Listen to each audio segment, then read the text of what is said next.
The second annual local government conference was held at the Golden Tulip in Kumasi from 17th to 19th May 2016. The conference was organized by Praxis Africa under the auspices of Ministry of Local Government and Rural Development. The theme for the conference was Dynamic of Local Economic Development, Sanitation and Innovative Public Policy.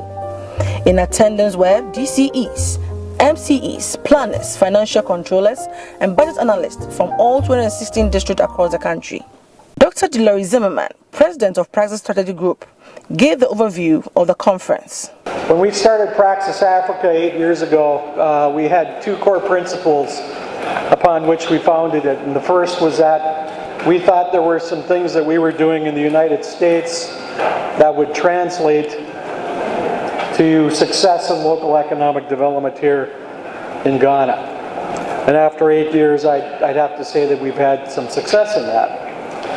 The second principle was that we believed that Ghana was a country that had a tremendously optimistic future and there was great potential here.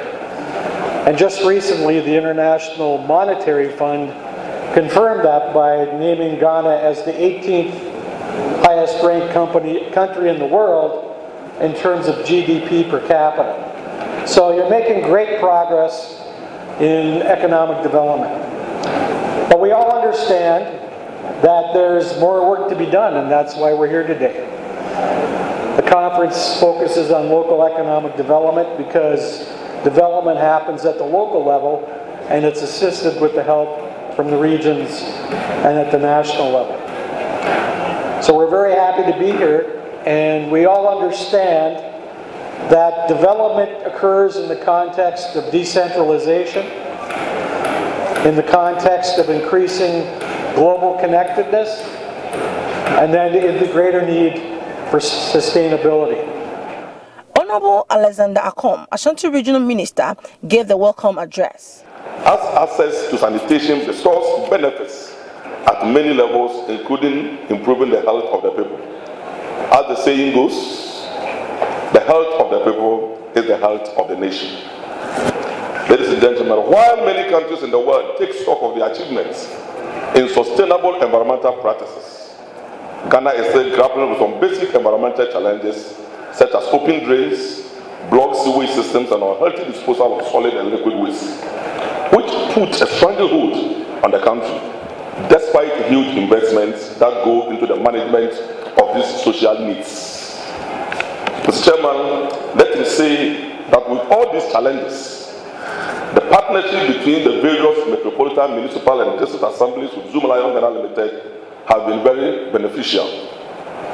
To a fairly large extent, what I can say is that more needs to be done to achieve the clean environment that we crave for, and this requires that more resources are needed to be invested in waste management through public and private partnerships.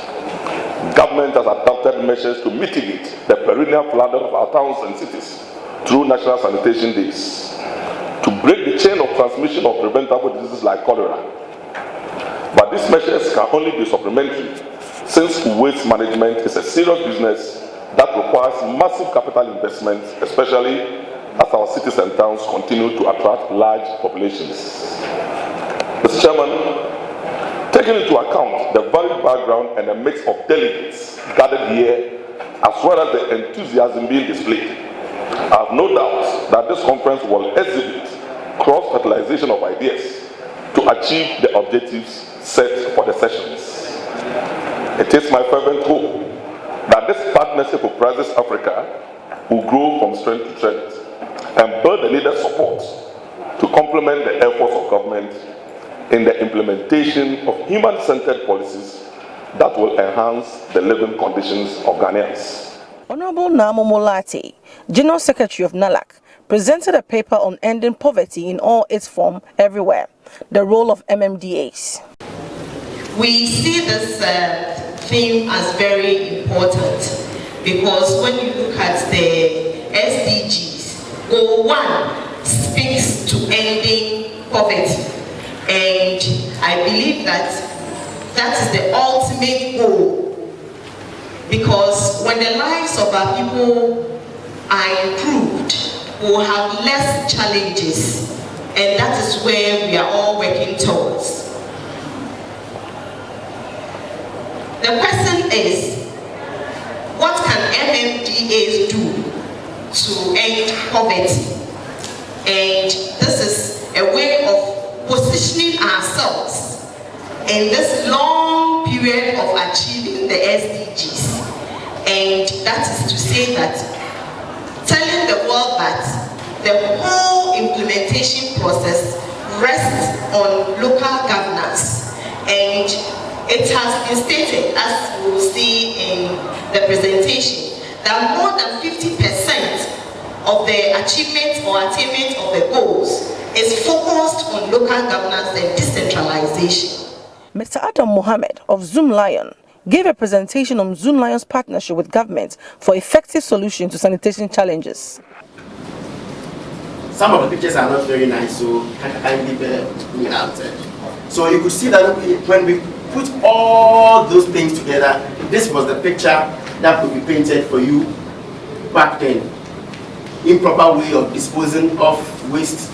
You could see the cutting of waste was done by this truck, dumping directly into sea and into our various water bodies and into some bushes.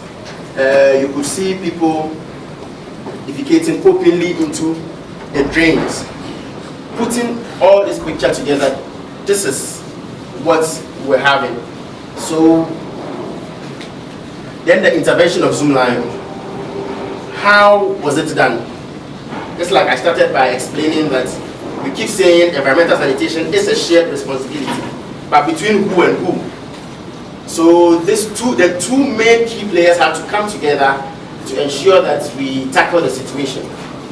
So when you have Zoomlion partnering the government, which is through the PPP models that we run, that was one way by which we tackled it. But for the purpose of this gathering, we would rather concentrate on the second part, which is building subsidiaries along the whole waste management chain.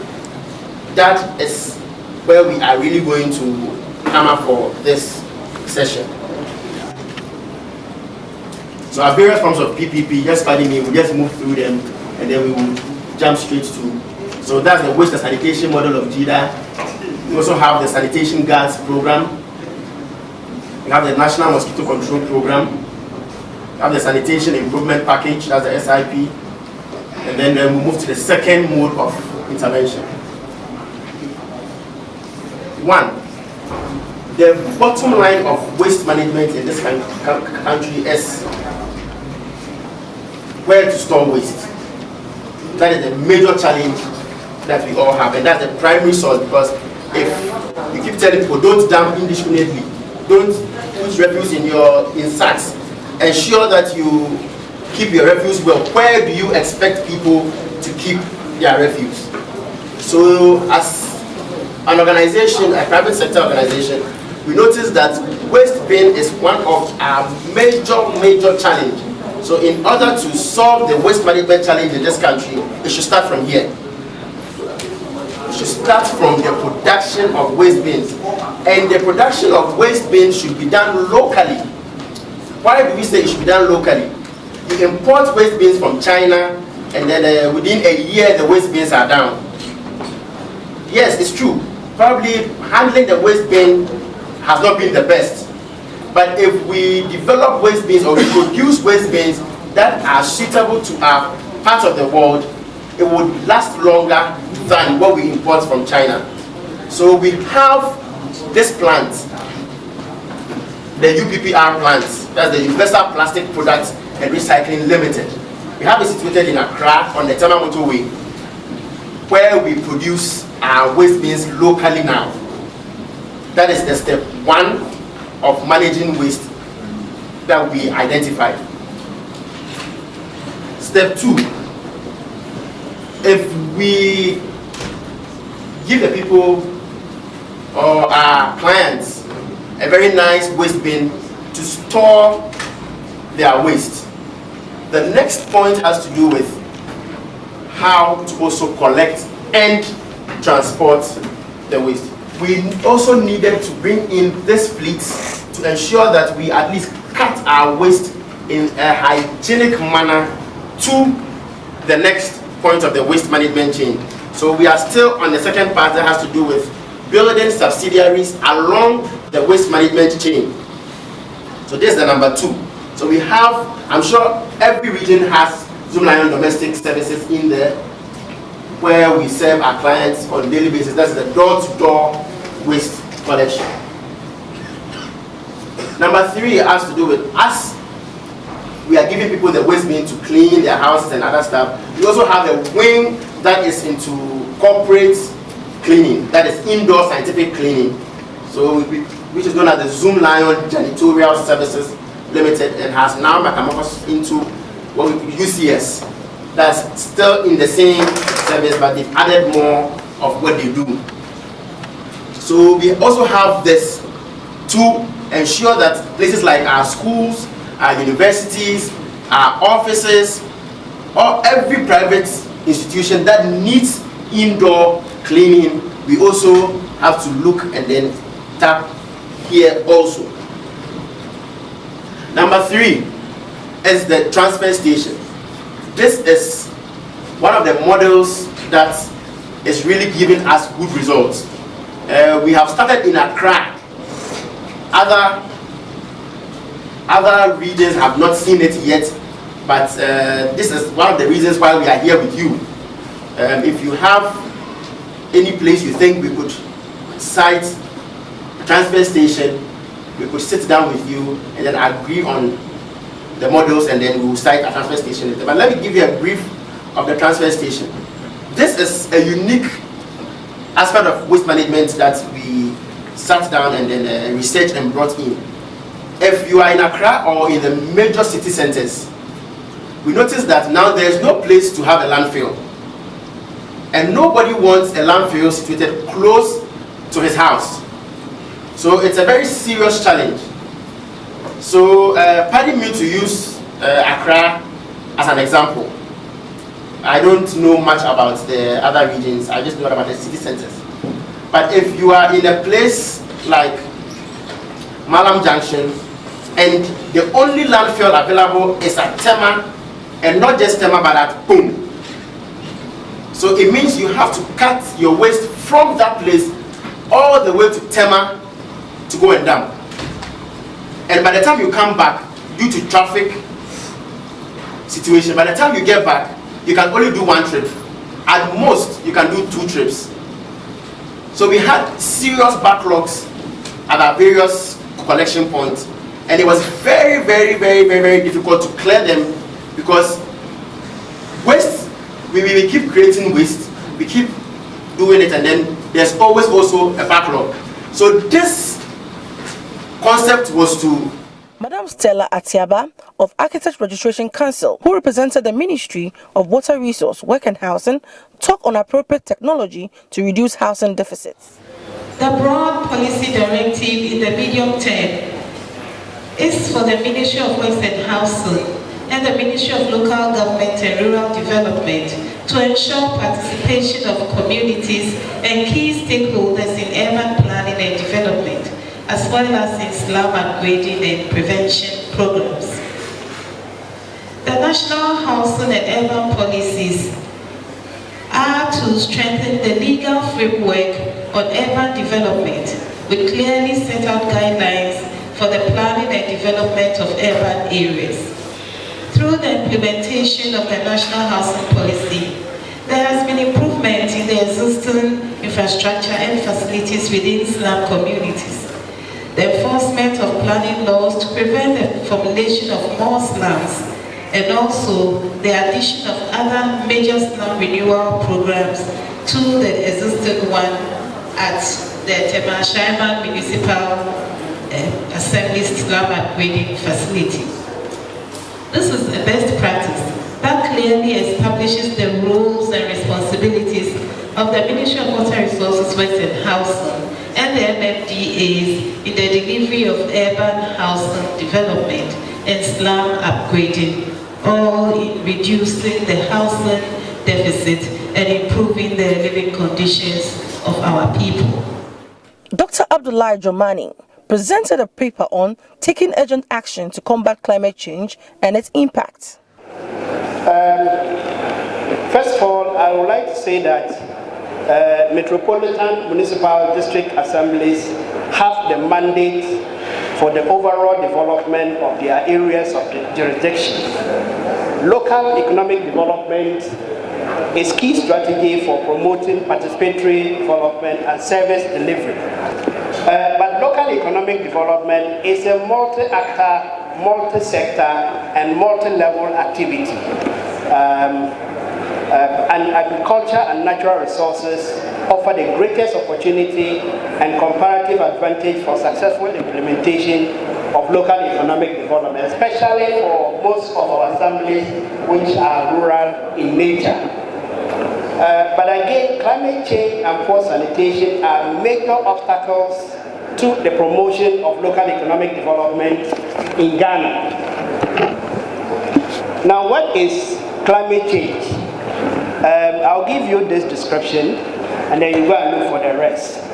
It refers to a permanent changes in the mean climatic conditions such as temperature, rainfall, and frequent extreme events.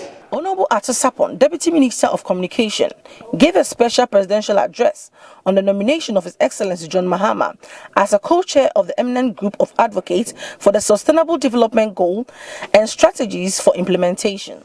His Excellency indicated that on his appointment as a co-chair of the group of eminent persons indicated that his appointments follow about Ghana's leadership on the path of sustainable development. It proves not only that we are on the right track, but also that we lead the way.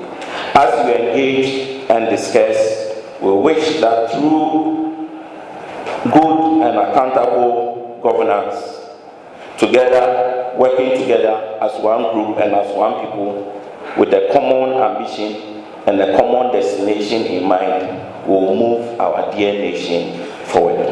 Our local government system should increase citizen to government interaction.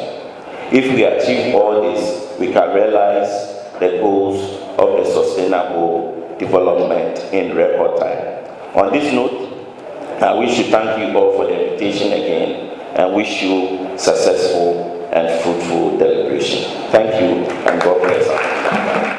Honorable Seydou Dana, Minister for Chieftaincy and Traditional Affairs, spoke on the role of traditional authorities in the implementation of the Sustainable Development Goals. I'm here as Minister of Chieftaincy and Traditional Affairs to share with you some ideas on the topic, the role of traditional authorities in local economic development and governance. There is a saying that many heads are better than one. That is why it's good to have workshops like this. If you sit in your office and you think you know it all, for what you know, there are others who know more. I believe that the issue of local economic development for the MDGs has a lot to gain from this kind of workshop. First of all, when we talk about traditional authorities, who are they? Invariably in Ghana, traditional authorities means chiefs or criminals. But the truth is that every chief is a traditional authority. But it's not every traditional authority who is a chief. I'll explain. The chieftaincy institution is like an umbrella under which you find other customary forms of authority. So if someone is Okonfo, British or Tindana or Mulamo, they are all in their rights customary authorities. But within the traditional area, when the chief speaks, he speaks for everybody. And that's why the law is back into chiefs. And you find that the highest law in Ghana is the Constitution, not the Constitution. Article 272 and 274 have established the National House of Chiefs and the Regional Houses of Chiefs. Honorable Shirley Aite gave an account on promoting inland fishing in Ghana.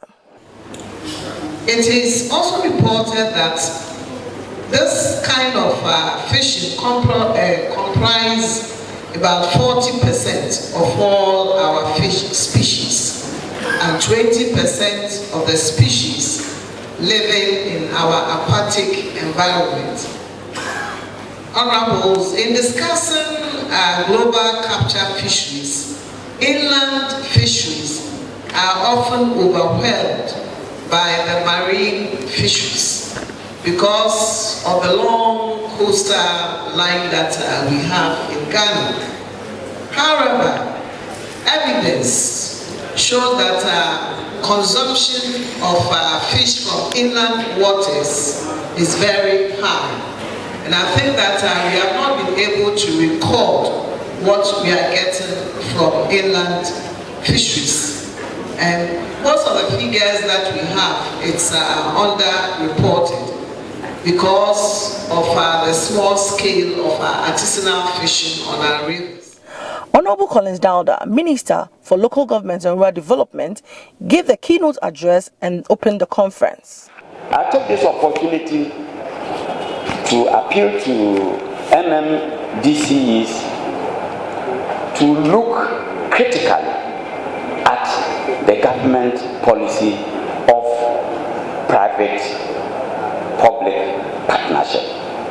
For me, that is the way to go going into the future as far as job creation is concerned. I wish to express our profound gratitude to Praxis Africa in conceptualizing this conference and collaborating with ministries, departments, and agencies, media partners, and sponsors, particularly Zoomlion Ghana Limited, Taabea Company Limited, and Trust TV, amongst others, for making this conference a reality. To the distinguished resource persons and speakers, particularly those who have traveled far and near to attend this workshop, I wish to express appreciation to you all. I wish to welcome all of you to this conference, and it is my hope that those of you coming from overseas will enjoy the rich Ghanaian hospitality, while those from other regions in Ghana who have joined us will enjoy the serene atmosphere in the Ashanti region and Kumasi in particular. At this point, I have the singular honor and privilege to declare this conference duly open. The closing ceremony was chaired by Professor Imoru Brima. The conference, I think it has been a wonderful time for us to meet here. We have all learned a lot, and I think that we are all going back with a very positive attitude. We can do something for our economy, and we can sustain what has been started so that we can all achieve local economic development in a very sustainable manner. I am very positive because I observed something in this conference. Even today, I observed that about 70 to 80% of the participants are wearing at least one item made in Ghana, including even our visitors. And those of you who have seen him this morning, he looks more elegant than yesterday. So if our clothing, our wares, our products are even attracting foreigners, as for those of us who are Ghanaians, we have no reason not to wear them, not to patronize them. So I think that the next time that we come in a conference like this, we should be aiming at 100%. And that is the beginning of local economic development. On this note, I want to thank the organizers and the participants, the Ministry of Government in particular, that next time you will make it possible and increase the support so that our assemblies and stay maybe for free. On this not too far.